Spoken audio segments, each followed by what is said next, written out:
कुछ जगहों के नाम से ही पता चल जाता है कि यहाँ कुछ तो रचा होगा, कुछ कहानियाँ गढ़ी गई होगी तो कुछ इतिहास बना होगा। आज हम लोग हावड़ा डिस्ट्रिक्ट के शिवपुर, रामराजतला, टिकियापाड़ा, दासनगर, डूमरजला के जगहों से रूबरू होने वाले हैं, जहाँ से आपको बहुत कुछ देखने को मिलेगा, बहुत कुछ जानने को मिलेगा।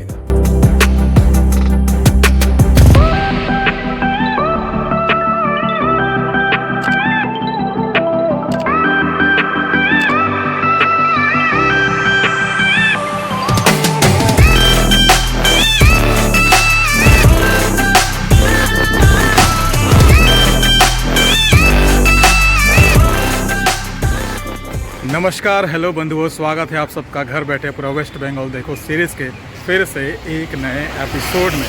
और अभी हम लोग वेस्ट बंगाल के हावड़ा डिस्ट्रिक्ट एक्सप्लोर कर रहे हैं और आज हावड़ा के शिवपुर में आ गए हैं। शिवपुर एरिया को अच्छे से एक्सप्लोर करेंगे और देखेंगे यहाँ से हम लोग क्या क्या देखने को मिलता है। वैसे तो शिवपुर आप बहुत सारे स्टेशन से आप यहाँ पर आ सकते हैं, ये बिल्कुल मिडिल है और ऐसे एक सर्कल बनाते हुए स्टेशन हैं, जैसे कि आपका टिकियापाड़ा, दासनगर, रामराजतला या फिर सातरागाछी, ये भी स्टेशन है। इन सभी स्टेशन के जरिए आप शिवपुर में पहुंच सकते हैं। तो चलिए पहले शिवपुर के बारे में कुछ जान लिया जाए और उसके बाद इसको हम लोग एक्सप्लोर करेंगे। शिवपुर, टिकियापाड़ा, दासनगर, रामराजतला भारतीय राज्य पश्चिम बंगाल के हावड़ा जिले में स्थित पड़ोसी इलाके हैं। प्रसिद्ध बंगाली भाषावादी सुनीति कुमार चटर्जी का जन्म शिवपुर में ही हुआ था। हल्दर 750 साल से भी पहले शिवपुर में संस्थापक और जमींदार थे। शिवपुर शहर की स्थापना बंगाल सल्तनत के शासनकाल में हुई थी। सबसे पुराना बरगद का पेड़ शिवपुर के बिग गार्डन में ही आपको देखने को मिलेगा। इस पेड़ को ब्रिटिश सरकार अफ्रीका से लेकर आई थी। वहीं टिकियापाड़ा में बेलिलियस पार्क है। यहाँ एक नया टावर भी निर्माणाधीन है, जिसका नाम पंचदीप टावर है, जो पूरे हावड़ा शहर की सबसे ऊंची इमारत है। और दासनगर, जिसका नाम उद्योगपति अलामोहन दास के नाम पर रखा गया है। रामराजतला का नाम भगवान राम को समर्पित एक मंदिर की उपस्थिति के कारण पड़ा है और स्थानीय लोग हर साल इस मंदिर में 3 महीने तक पूजा करते हैं। भगवान राम की पूजा की यह परंपरा लगभग 3 शताब्दियों से चली आ रही है। तो चलिए जान लेते हैं कि यहाँ हम लोग आ कैसे सकते हैं। यहाँ आने के लिए आप हावड़ा से लोकल ट्रेन पकड़कर या बस के जरिए भी इन सभी जगहों पर आसानी से पहुँच सकते हैं। साथ ही आप कोलकाता मुंबई हाईवे के जरिए भी यहाँ आ सकते हैं। यहाँ सभी स्टेशनों के आसपास में आपको थोड़े बहुत ऑप्शन मिल जाएंगे स्टेज के लिए। और यहाँ से नज़दीकी हावड़ा स्टेशन, सातरागाछी स्टेशन और शालीमार स्टेशन के पास आपको बहुत सारे ऑप्शंस उपलब्ध मिलेंगी स्टेज के लिए। रही बात खाने पीने की, तो आपको रेस्टोरेंट और दुकानें, छोटे मोटे दुकानें भी सभी जगह पर उपलब्ध मिलेगी। और ख़ास करके इन इलाकों में आपको बिरयानी हर तरफ मिलेगी। और यही नज़दीकी कोलकाता मुंबई हाईवे के ऊपर भी आपको ढेरों सारे ऑप्शंस मिल जाएंगे खाने पीने के लिए। तो चलिए अब इन जगहों को एक्सप्लोर करना शुरू किया जाए। तो सबसे पहले हम लोग आ चुके हैं हावड़ा से लोकल ट्रेन लेकर टिकियापाड़ा स्टेशन, जहां 3 प्लेटफॉर्म और 4 रेलवे ट्रैक्स है। इसका स्टेशन कोड है TPKR और इसे 1900 में स्टार्ट किया गया था। टिकियापाड़ा स्टेशन के पास ही बेलिलियस पार्क है, जो कि बहुत बड़े एरिया में फैला हुआ है। अभी यहाँ वैसे कंस्ट्रक्शन का काम चल रहा है, इस वजह से अंदर जाना अलाउ नहीं है, बट क्रिसमस या न्यू ईयर तक शायद ये सबके लिए ओपन हो जाएगा। इस पार्क में प्राकृतिक परिदृश्य और मनोरंजन पार्क शैली के आकर्षण दोनों हैं। यह पिकनिक और विश्राम के लिए हरे भरे इलाकों, वाटर पार्क, एक विज्ञान संग्रहालय, एक आर्ट गैलरी और टॉय ट्रेन व बोटिंग जैसी विभिन्न सवारी के लिए जाना जाता है। यह परिवारों, सुबह की सैर करने वालों और शहरी जीवन से ब्रेक लेने वालों के लिए एक लोकप्रिय जगह है। और इसी पार्क में हावड़ा की सबसे ऊंची इमारत तैयार की जा रही है, जो कि आने वाले समय में इस इलाके को और भी भव्य बना देगी। और अब हम लोग आ चुके हैं आदि गुरु शंकराचार्य टेम्पल, जो कि टिकियापाड़ा स्टेशन से बिल्कुल पास में ही है।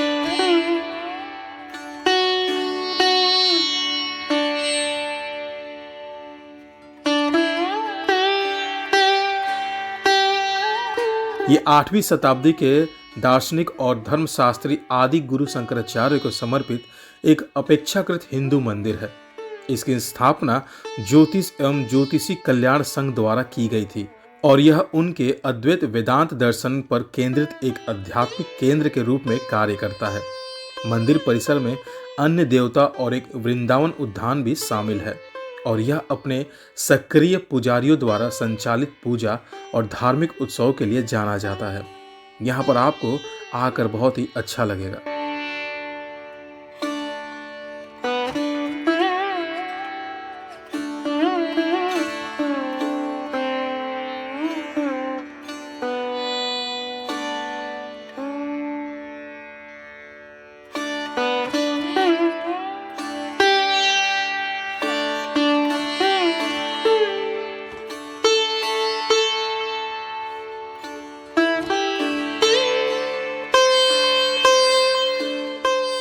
अब हम लोग आ चुके हैं next stop Dasnagar railway station, जहां 3 प्लेटफॉर्म और 3 रेलवे ट्रैक्स है। इसका स्टेशन कोड है DSNR और इसे भी 1900 में स्टार्ट किया गया था।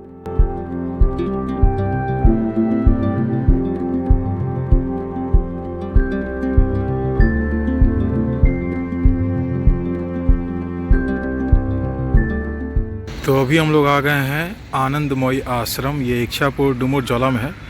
टिकियापाड़ा स्टेशन से 2 किलोमीटर का डिस्टेंस है और दासनगर स्टेशन से 1.5 किलोमीटर से भी कम के डिस्टेंस में ये आश्रम है यहाँ पर। तो यहाँ भी आप आ सकते हैं। बहुत ही सुंदर सा प्यारा सा छोटा सा आश्रम है। एक धार्मिक स्थान जो ज्योतिष और परामर्श जैसी सेवाएं भी प्रदान करती है, जिसमें जन्म कुंडली, कुंडली मिलान और वास्तु परामर्श शामिल है।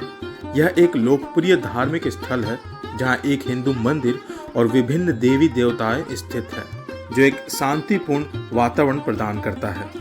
आश्रम प्रतिदिन सुबह 6:30 से 12:30 बजे तक और शाम 4 बजे से रात 9 बजे तक खुला रहता है।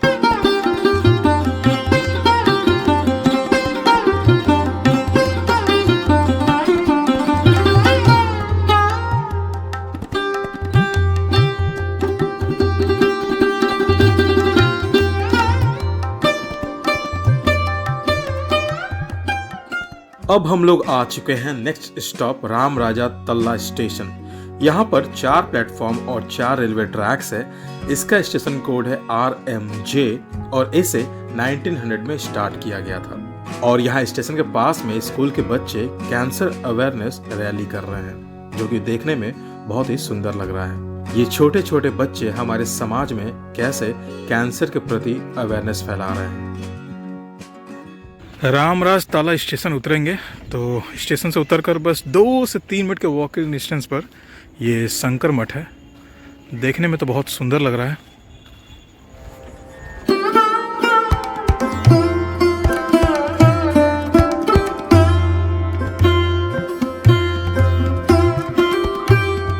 यह शंकर मठ एक धार्मिक और मिशनरी स्थल है जो शंकराचार्य परंपरा से अपने जुड़ाव के लिए जाना जाता है।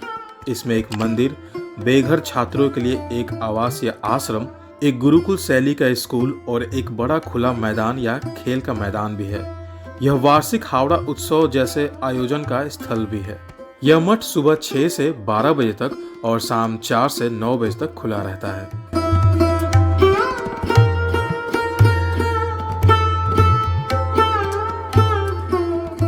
शंकर मठ से अब हम लोग राम राजा तल्ला के मार्केट एरिया में है।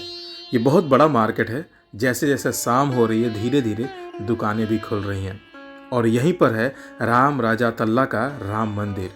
ये सामने आपको बड़ा सा जो गेट दिख रहा है, ये पूजा के समय ये गेट खुल जाता है और राम जी की एक विशाल मूर्ति रेडी की जाती है। तो चलिए अंदर चलते हैं, मंदिर को देखते हैं और इसके बारे में जानते भी हैं। इस इलाके में सबसे पहले राम पूजा की शुरुआत जमींदार अयोध्या राम चौधरी ने की थी। उन्हें भगवान राम की पूजा करने का दिव्य निर्देश मिला था।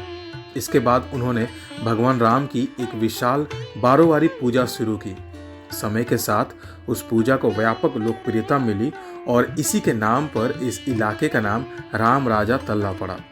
लेकिन उस समय के दौरान इस क्षेत्र में सरस्वती पूजा बहुत प्रसिद्ध थी और ग्रामीण पिछले 300 वर्षों से इसका भरपूर आनंद लेते थे। इसलिए कुछ ग्रामीण जो सरस्वती पूजा के शौकीन थे, उन्होंने राम पूजा का विरोध किया। दोनों समूह कई चर्चाओं के बाद इस निष्कर्ष पर पहुंचे कि राम पूजा की जाएगी और ज्ञान की देवी सरस्वती को भगवान राम और सीता के ऊपर रखा जाएगा। शुरुआती दिनों में पूजा के दौरान मेला पहले 3 दिनों के लिए आयोजित होता था। उसके बाद यह एक पखवाड़े तक और फिर 1 महीने तक जारी रहा। अब राम पूजा चैत्र बैसाख महीने में रामनवमी से शुरू होती है और श्रावण महीने के अंतिम रविवार तक जारी रहती है। यहाँ मंदिर के अंदर भी आप कुछ दुकानों को देख पाएंगे और मंदिर के बाहर बहुत ही बड़ा सा मार्केट है।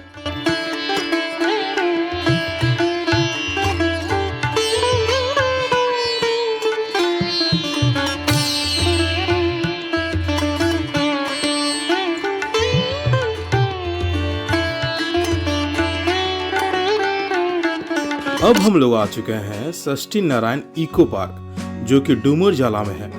यहाँ भी कंस्ट्रक्शन का काम चल रहा है, जो क्रिसमस के पहले खत्म हो जाएगा और पार्क ओपन हो जाएगा। तो यहाँ पर आप क्रिसमस और न्यू ईयर के लिए आ सकते हैं। सुने हैं यहाँ पर क्रिसमस में बहुत ही सुंदर कार्निवल मनाया जाता है, तो मिस नहीं करिएगा।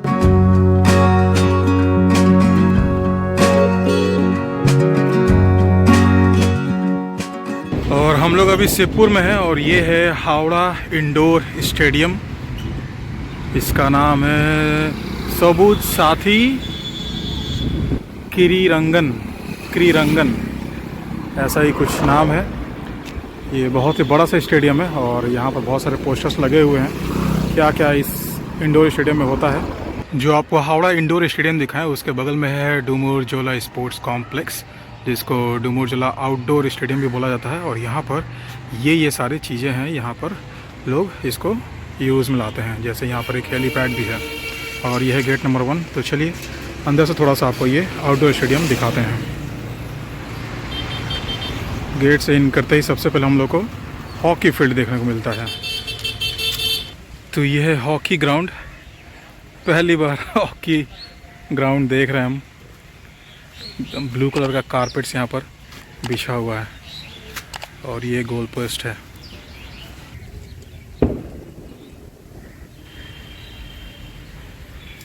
और यहाँ है फुटबॉल फील्ड, यहाँ फुटबॉल खेला जाता है और वो इंडोर स्टेडियम यहाँ से दिख रहा है। ये रास्ता बहुत सुंदर लग रहा है स्टेडियम के अंदर का।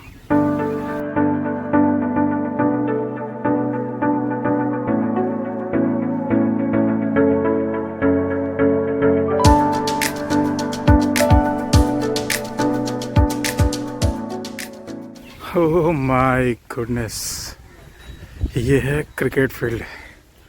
भाई साहब, ऐसे ग्राउंड में खेलने का मतलब हर लड़के का एक सपना होता है। आज के डेट में तो लड़कियां भी खेल रही, बहुत अच्छे से खेल रही हैं। तो कह सकते हैं कि हर किसी का इतने बेहतरीन ग्राउंड में खेलने का एक सपना ज़रूर होता है। बहुत शानदार लग रहा है ये।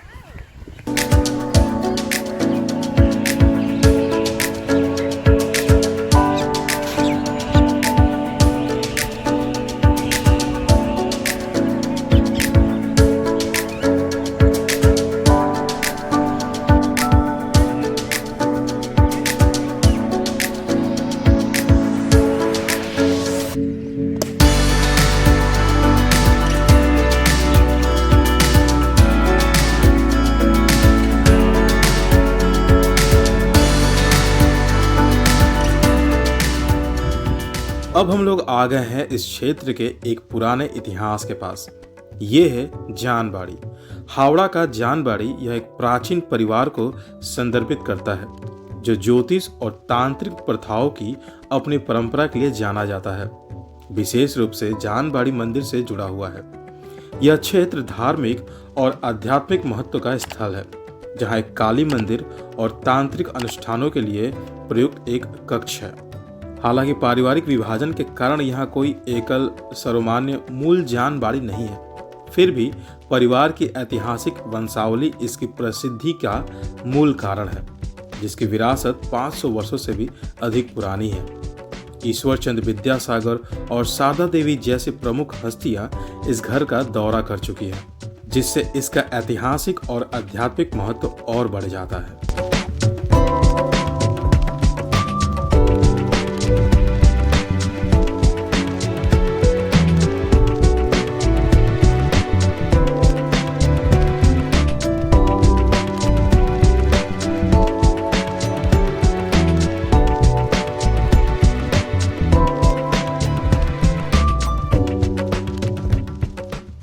और हम लोग आ गए हैं अब रामकृष्ण मिशन कसुंदिया हावड़ा में। बहुत ही सुंदर सा ये यहाँ पर रामकृष्ण मिशन में जो मंदिर है ये बना हुआ है। बहुत हद तक बेलूर मठ जैसा लग रहा है।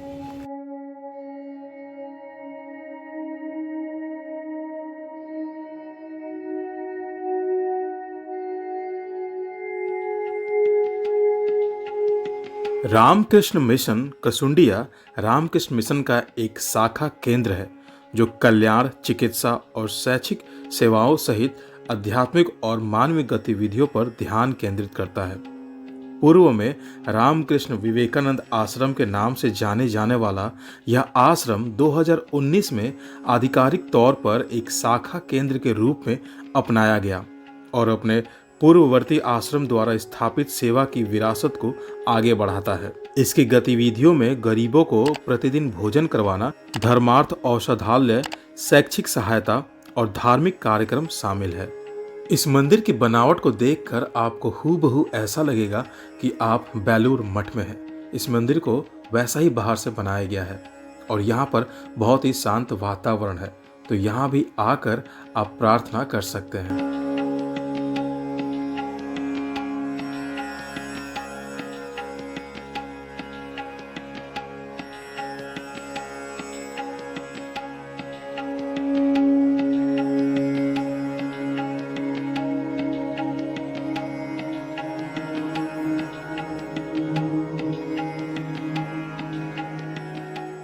अब आ चुके हैं हम लोग हजार हाथ काली मंदिर, जो अपनी अनूठी और भव्य देवी काली की मूर्ति के लिए जाना जाता है, जिसके 1000 हाथ है।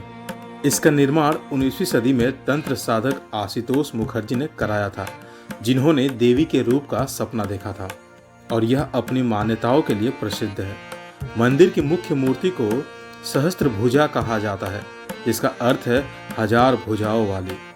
देवी की मुख्य मूर्ति को एक सुंदर साड़ी में सजाया गया है और वह अभय मुद्रा में है। उनके 2 हाथ पारंपरिक है, जिनमें एक में त्रिशूल और दूसरे में खड्ग है, जबकि बाकी 998 हाथ मंदिर की पिछली दीवार पर बने हुए हैं। माना जाता है कि यह मंदिर भक्तों की मनोकामनाएं पूरी करती है। शनिवार को यहाँ बड़ी संख्या में भक्त मन्नत मांगने आते हैं। इस मंदिर में पशु बलि नहीं दी जाती, बल्कि केवल अदरक की बलि चढ़ाई जाती है। और अब हम लोग आ चुके हैं आज के आखिरी स्पॉट पर। यह है श्री श्री 10 महाविद्या मंदिर, जो 10 महाविद्याओं को समर्पित है, जो देवी शक्ति के 10 रूप हैं। 10 महाविद्या के 10 रूपों काली, तारा, षोडशी, भुवनेश्वरी, भैरवी, छिन्नमस्ता, धूमावती, बगलामुखी, मातंगी और कमला की प्रतिदिन पूजा की जाती है।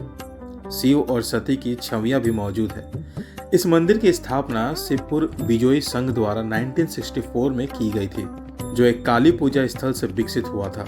यह मंदिर 10 दिव्य रूपों की दैनिक पूजा के साथ साथ शिव और सती के 10 रूपों की अलग अलग पूजा के लिए जाना जाता है। यहाँ वार्षिक अन्नकूट महोत्सव भी आयोजित किया जाता है और यह सामुदायिक सेवा कार्यों में भी शामिल रहा है।